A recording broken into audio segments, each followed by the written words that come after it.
But Rock, if you can talk a little bit about, I do find on the net that there are a lot of competing voices of authority, and I'd like some of you all to comment on that if you could. And also, if you could, some of the sort of anecdotal stuff about the splitting hairs and stuff that blows your mind that people get upset about, because you won't, the spare anger that Rocco talked about last year on his column for us, there's a lot of spare anger floating around. So can you maybe comment on some of that, all of you, please? Amy, if you want. Well, first, I think I'll get into this by commenting on something Grant said, is that, commenting on, for example, liturgy questions, which is something that I deal with a lot, maybe aren't of interest to that many people. I guess my response to that would be that I have comments on my blog, and people used to ask me, or have asked me, what topics get the most comments the quickest? And I would have to say the answer to that is liturgy. People, I can put up a post on liturgy and I'm going to have 50 comments in 2 hours, because this is where people meet the church, for the most part. People who have regular jobs, not church jobs, that's where they meet the church. But I would also have to say, and this is apropos of nothing, that I think at this point in the Catholic blogosphere, liturgy would be beat out by something else, and that would be immigration questions. I think that is a question that is really interesting to the Catholic world and is really almost puzzling the Catholic world and is of great interest to a lot of people. The question is voices of authority. I guess I have to say, Bill, that when and this sort of echoes what Rocco just said, when the folks who don't have the authority don't speak, there's a vacuum. And into that vacuum steps people who, many of whom have theology degrees, like Grant, who have, canon law degrees and all of that kind of thing. But I will also say, before I pass it on, that, the history of evangelization in the Catholic Church, and I have to say that I see the Catholic blogosphere as one dimension of Catholic evangelization, is for the most part, or in great part, made up of lay people. The greatest evangelists in the 20th century were Frank and Maisie Ward, Frank Sheed and Maisie Ward, who were both lay people. And so I think we have to be careful. Yeah, we want to have, people who know what they're talking about talking, and we want to be able to filter out those who don't know what they're talking about. But at the same time, a title or being ordained is not the sole judge of that. Well, I guess in terms of evangelization, sometimes it might just be something we do unconsciously. I mean, for my part, I don't, I just want to be a newsman, but I end up writing with my own voice, and people just say, oh, that's so hopeful. I'm like, okay.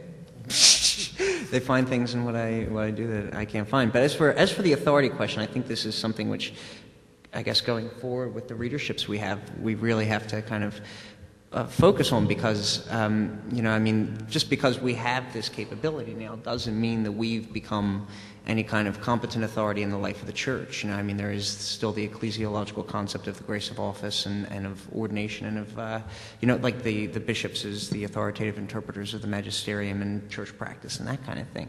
But the thing is, at the same time, though, social communications is, and this has been something which has been repeatedly reaffirmed and which in practice we're reaffirming now, is primarily a work of the lay faithful.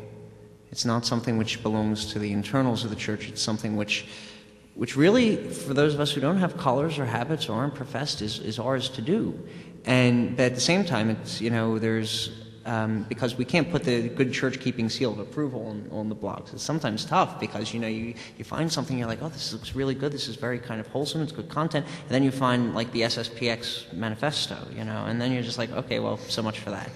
And so I think the difficulty is, and this is where, formation of all the lay faithful comes into play, of all of us, that the line has been, to an extent, blurred between, what's permissible, what isn't permissible, things which are permissible, and, kind of everybody people imposing their tastes, as opposed to those things which are permissible where there are other valid options, So this is, and that's something which kind of plays into the whole, the miracle of the comm box, I guess, for those of us who have them, and I don't, because it just got too crazy. You just start a comment modification on yours, right? Or is that for good, Neil? Or what's... Yeah, I mean, I've always moderated comments to an extent. Talk about your comments, because I'm really... Well, Grant might have some. Do you have something to say? Well, I can report that... Let me turn off this thing. I know what it's like to be a priest. Okay. Not quite, yeah. As I mentioned, my colleagues were not entirely sold on the idea of doing a blog, and part of what gave them pause was having seen the comment sections on other blogs. And I think they tend to get overheated much too quickly. So we debated for a long time about what to do with our blogs, or our comment boxes. We finally, for trial period is what we called it, allowed anyone to leave any sort of comment. I would spend a lot of time reading the comments and making sure nothing over the top was out there, and if something was over the top, then I would delete it. And then I would receive lots of nasty messages about censorship, which I think is silly. Now what we have is a registration process so that we have a much easier way to track who's leaving comments, where they're leaving comments from, so that if they start fires in the comment boxes, and many people do, we can stop them from leaving further comments. For a long time, or for almost the life of your blog, you did allow free comments, right? Well, I mean, but you did read them, and yeah. Well, I'm just curious. I mean, I think it's definitely a good idea. What led to your decision to moderate the comments, and to what extent are you more responsible for what appears? And if I could just clarify, just for anybody out, the comment section, for those of you who are not really familiar, there's a blog, and then people can usually comment on a lot of blogs to put to the post saying, I think this person's crazy, they should be thrown out of the church or whatever. And so I think on Commonweal's blog that they allow comments, but there is a level of editorial oversight. And I believe on Amy and Rocco, you took it off altogether. You don't like an argument. Right. You don't like that other voice. I wouldn't say that. But just because, no, I saw this kind of, I didn't, because literally libel slander it was a near occasion of sin for a lot of people, or it was more than a near occasion of sin. People were actually just kind of literally thrashing each other, and then like all kinds of, information that did not need to be there. Right. Came, and I just said, I can't be responsible for this. It's got my name on it, and it's just, exactly. Yeah, I don't need a lawsuit, Yeah, I mean, there's a lot of reasons. I mean, I did sort of surreptitiously moderate comments for a long time and try to control comments for exactly the reason that these two guys have said.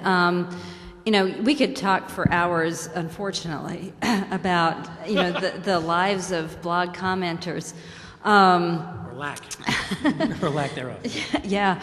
I think that the question of libel is a big one. I think I ran into this for the first time in a really big way, and this is a very sort of deep Catholic kind of controversy, when the issues about Dale Hudson, who was the editor of Crisis magazine, came out about his past behavior with students at Fordham. And I posted on that, and I had all kinds of commenters coming on and supposedly, quote, sharing their similar stories and all of, and I just, like Rocco said, I can't be responsible for that. And so I started really looking a little more closely at comments. And the other thing is that, when you have a long comments thread on your blog, often what you find when you look at those comments, it ends up being a discussion between two people, right? And, those two people have email, and those two people can email each other, and that's fine. Or those two people can get blogs of their own, which is another big deal. I've had commenters in the past who have used my blog as a way to, as we say, troll, to sort of promote their agenda constantly. And I've written them, and I say, blogging is free. It doesn't cost anything. You can get your own blog if you want to. I'll link to you. I'll tell people about it. But, no, that's somehow not good enough. And so, I think the comment sphere, in some places it works really great, but I think, as these two guys have pointed out, you have to be really careful. And my decision, I don't block, comments that disagree with me or each other or anything like that. I'm just watching out for people who are trying to, derail conversations, who are trying to take it to their own agenda, whether that be the evils of Vatican II or the evils of women's ordination or the goodness of women's ordination or whatever, who use, I made a joke one time that I think I could put up a blog post that said, "It's raining." And I would immediately have, 30 comments, some of which said, well, if Vatican II hadn't happened, it wouldn't be raining. Or if women could be ordained, it wouldn't be raining. And so, but as Rocco said, it's your space. Yeah. And people do come to associate, if you're not careful, they come to associate the comments on your space with you. And this